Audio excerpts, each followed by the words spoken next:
Welcome. I'm Julie Bacon, and you're listening to the Mindset Coaching for Handlers podcast, a podcast for dog handlers who are on a mission to achieve big goals. Here I share lessons, insights, personal stories, and tools you can apply during your next show, trial, or test to help you strengthen your mental game and hopefully cue more consistently. Be sure to check out the show notes where you'll find details about the episodes, plus important links, including the link to the Dogged Planner and Workbook created just for handlers on a mission.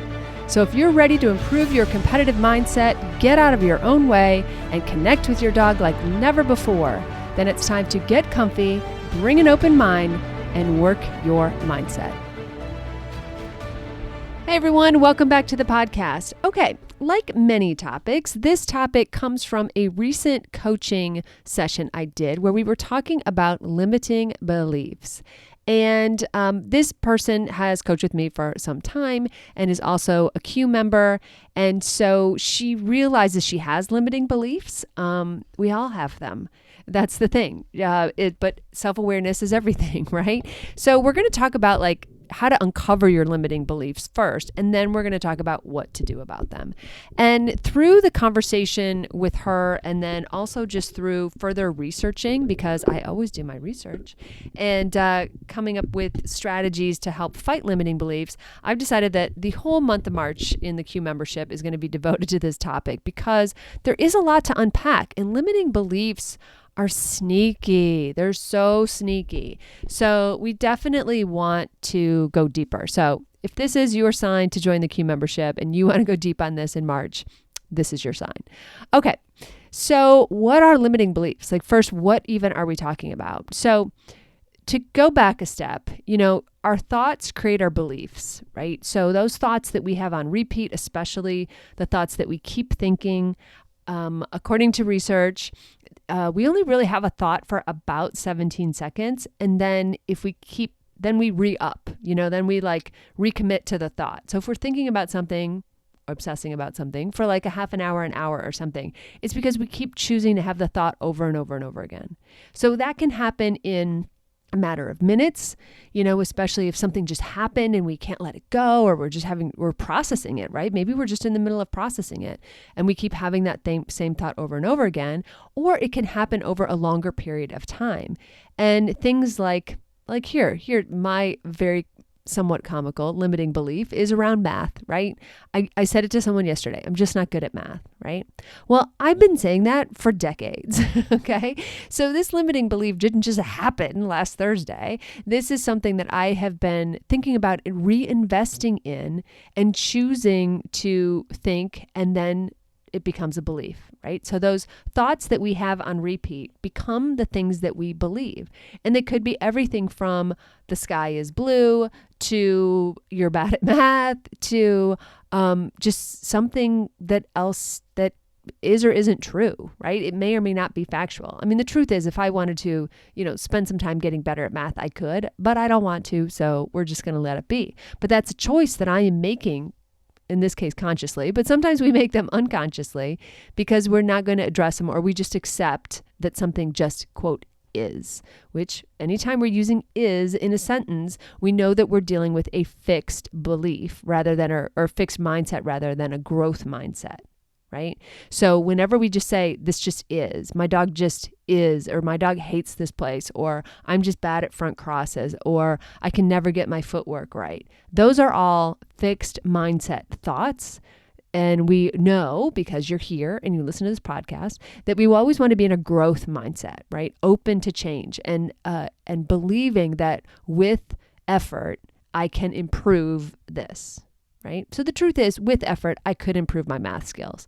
However, I am choosing not to, okay? All right, so back to the real tale here, which is repeated thoughts, a la math or a la my dog hates this place or whatever it is, creates our beliefs. And then we just come to just accept them. These are things that we just believe to be true. They can be fixed. They're seldom growth oriented. So most of the time, I'm going to say kind of stereotypically, they are fixed. And we just come to believe them. And then through that belief, we come to accept them. And then from our beliefs, we take or don't take certain actions, right? We enter certain trials. Let's say you really believe that your dog just does not do well at a certain location. It's spooky to them or whatever else. And so the action you might take is you don't enter there anymore, or you don't enter that dog there anymore. You enter your other dogs, okay? Or you just avoid that place altogether. Those are actions that you take based on your belief, right? And because of those actions, we get certain results. So maybe you do keep entering your dog, but you have this mindset that they're going to do terrible because they hate this place. And so the action you take is to enter, but the result that you get is probably not great because, your mindset and your belief system was telling you that it's not going to work out, right? You'd already decided the outcome, okay? So in the case of good beliefs, right? We would be thinking that like, oh my God, my dog loves this place, or this place has been really lucky for us, or these are the luckiest socks I've ever owned in my whole life, right? And it can be, superstition based, which I have a whole bent on that. I think it's more intention than superstition, but anyway. So beliefs can be positive just as much as they can be negative. It just seems that our negative beliefs are louder or maybe more obnoxious. And so that's when we really stop doing certain things, or we make really like choices that limit our experience or limit the things that we're doing in like not so great way. That's when they become limiting beliefs, right? But they're still beliefs, okay? The same thing is true. Thoughts, beliefs, actions, results, all right? So it's still beliefs in there. It's just, are they limiting you? Are they limiting your performance? Are they limiting your results? Are they limiting what you could possibly be doing in this world? Are they limiting, you not going to nationals because it's such a big environment or something else is scary or what have you? So limiting beliefs get in our way, right? And that's kind of one of the first ways you have a limiting belief is it's getting in your way. So if you're not sure if you have a limiting belief, one of the things that you could do is to try to just like ask yourself some questions, right? Like, what are some of the things that you believe about yourself? What are some of the positive things and the negative things? And if I could get you to journal, which I'm always trying to do, this would be a great like pen to paper exercise where you literally grab a piece of paper and a pen, and because you want to do this like with your hands, this is not a computer thing. You want to actually use pen to paper. There's a whole research thing about that. And like just 2 columns, right? On one side, what are all the positive things you believe? And on the other side, what are all the negative things you believe? What beliefs do you hold about yourself, about your abilities, about your potential? What areas of your life do you think that you're stuck, right? Because your limiting beliefs are not just your dog stuff, right? You have limiting beliefs all over the place, or at least I do. What thoughts or beliefs often arise when things get hard, you face challenges, or you face setbacks? And I think setbacks are very much a key for this, right? Like nothing illustrates a limiting belief like an NQ, right? Because we come out of the ring and we're like, oh, I never get that. Or I knew I was going to screw that up. Or, oh my God, I'm never going to figure this out, right? Or my dog's never going to figure this out, or whatever. See, my dog always shuts down. So they come out in the form of excuses, or maybe in the moment we think they're explanations, or we think we're rationalizing it. But really, if we listen, that when we're facing a setback, sometimes those limiting beliefs come flying out, almost to say like, see, I told you I was right? Because your brain wants to be right. Your brain works really hard to be right. So when you have, the reason limiting beliefs are so scary and dangerous and whatever is because when you have a limiting belief, your brain goes, oh, we're bad at this. Got it. I will try to make that really true for you. I will, go out of my way, says the brain, to like make things happen that will support this belief that you have, self, right? And so your brain wants to be right. Your brain wants to be safe. It wants to be right. It wants the kind of things to be easy. It wants things to be familiar. So in all of those things, when we have those limiting beliefs, our brain's like, got it. Let me give you something familiar. Let me give you something that that's true, that you believe. Let me be right. So when you are in a setback, or you've just had a setback or something, this is the perfect time to write down that column of limiting beliefs, right? So what do you think is true in that moment of setback, right? If you're in a funk, especially like this is a great time to like vomit it all on paper, okay? Just throw it all up on paper and just let it all come out. Say all the ugly things you would never admit out loud, just say it, right? And this stretches right into the other way to think about it is, how do you talk to yourself in these times or when things don't go as planned? What does your self-talk look like? Is it full of all these fixed mindsets or these I knew it or I told you so's or we're not good at this or, is it all of that? Right? And I think those are really, I don't know, that just is really an illuminating place to go when you're wondering, well, I think I have a limiting belief, but I'm not sure what it is. So either do that right after a run that doesn't go great, or if everything is perfect, lovely in your life right now. Awesome for you, by the way. But also think of a time when you were really bummed out and something went wrong or something, and think about that time, put yourself back in that place and then journal it out. Write down the list of what you think that, how it is that you're talking to yourself in those moments. Okay. And then also, pay attention to your emotions. Okay, because emotions can tell us so much. Are you frustrated? Are you sad? Are you, are you happy, right? Because if you're trying to fill out that first side of the paper what are your positive beliefs? What are the things you believe about yourself? Like when you nail, a course or you nail your footwork in something or just a new exercise, like how are you like so proud of yourself, right? And what is that emotion of just being like, yeah, I got it. Like I knew I could figure this out. This is awesome. Those are beliefs too. And we want more of those, obviously, and we want those to crowd out the limiting beliefs. You can't tell someone, don't think that way. Okay. It doesn't really work because then the person's just thinking of like the don't, right? It's like, it's the pink elephant example always, right? If I say, don't think about a pink elephant, what do you see? A pink elephant, right? Because I put that in your head. And so I can't just tell you, well, stop thinking about pink elephants. Stop it. Are you still thinking about pink elephants? Stop thinking about pink elephants. It doesn't work. What you have to do is replace it. So if I say, ooh, blue elephants, you're like, now you're thinking about a blue elephant. So if I say, ooh, look at that blue elephant. There's 2 blue elephants. There's 3 blue elephants. Now you're firmly in the blue elephant parade. Okay.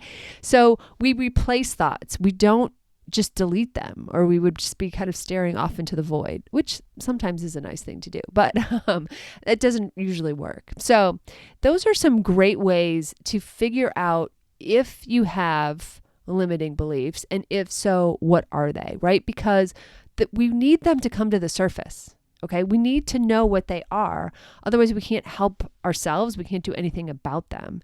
And sometimes talking it out with somebody, getting feedback with someone, just bouncing it off of someone. And this is a lot of what I did with my coaching call the other day is, some of it is just getting to the underneath. Asking, and if you don't have a coach available, right, if that's not an option, either a friend, or just keep asking yourself, like, why do I think that? Why do I think that? So like you write down the first belief, like, let's go with the dumb one again. Like, I'm bad at math. Like, why do I believe that? Because I never, scored very well on the tests. Well, why was that? Well, I just, it doesn't come naturally to me. Okay. So then what? Well, it doesn't come naturally to me, so I didn't like to do it. So then I didn't work at it. So then, right? So what it comes down to is like, I never really liked it, so I didn't work at it. So I didn't try. Okay, well then that's a really good reason I'm bad at math, okay?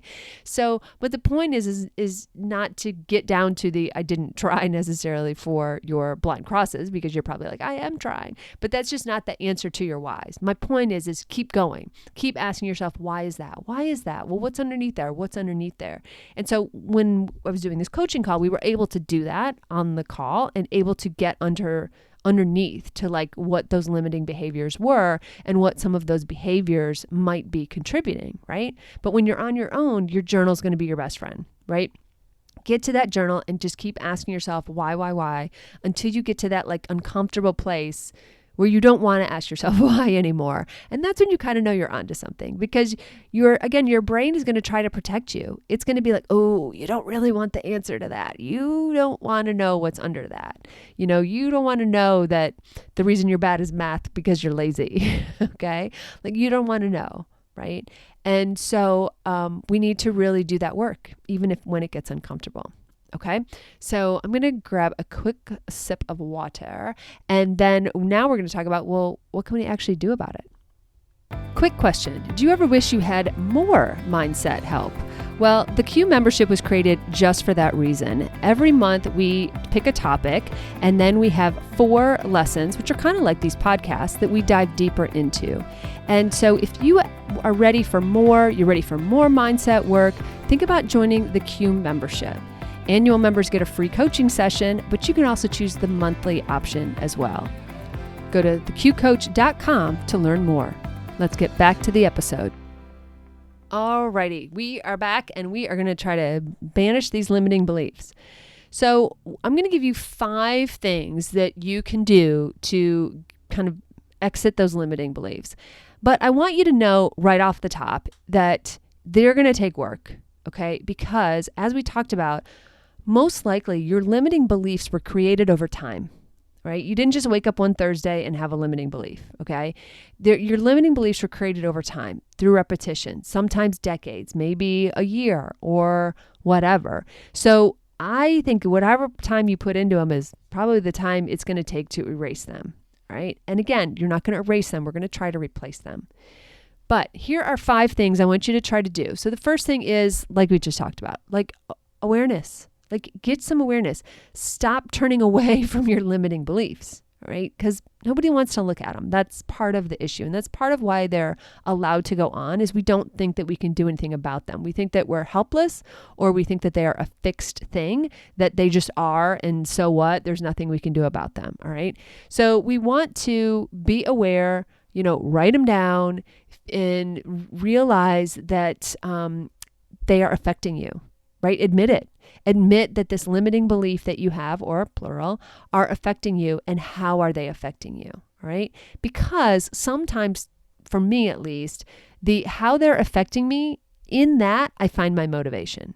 Because if I figure out that I'm not doing something that I would like to do because of a limiting belief, I'm like, oh no, I actually really want to go to that trial, or I really want to do that. I want to be able to take my dog to that place that I have said my dog hates that place.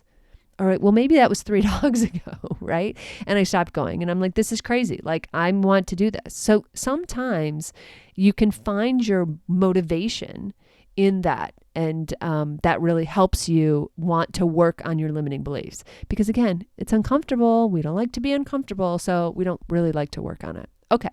The second thing is reframe them. All right. So you want to really look at the evidence. Like, does the evidence, like if someone was sitting in front of you with a spreadsheet and they were like, okay, tell me all the times that was true. What are the evidence? Do you have evidence to support this? Or, like it happens in most cases, are you just weighting those times where it happened and you're giving them more weight, right? You're weighting them more. So what I mean by that is, so let's say you look at the evidence, and of the last 10 times you were in the ring, this limiting belief only happened twice. Wow. Statistically speaking, then 80% of the time you're doing just fine, right? 80% of the time it's not in your way. The problem is that 20%, those 2 times, we weight them so heavily, and because they stick in our brain and we're get so focused and so wrapped up around the axle and the negative that we make them bigger, when really could be just 20% of the time that this is happening. And 80% of the time you're doing great, right? So we want to get really clear on, is there evidence? How can we interpret this? Is this also potentially just a story we're telling ourselves? Have we created a narrative around this that may not be true? Okay, so that's also really important. The third thing that we can do about this, and by the way, that's just so that we're getting realistic about it, right? Because again, we don't want to be telling ourselves tales that aren't really true. We want to be true and honest and appropriate, realistic in the telling of any story, especially when it comes to our performance and our performance mindset. Okay, third, visualization and mental rehearsal. Okay, we love this, right? We love this.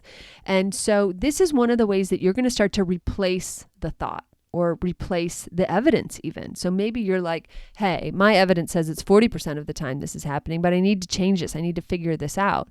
So great. So rehearsing it in your brain where it goes correctly. So let's say we're using the easy example again. My dog hates this place, right?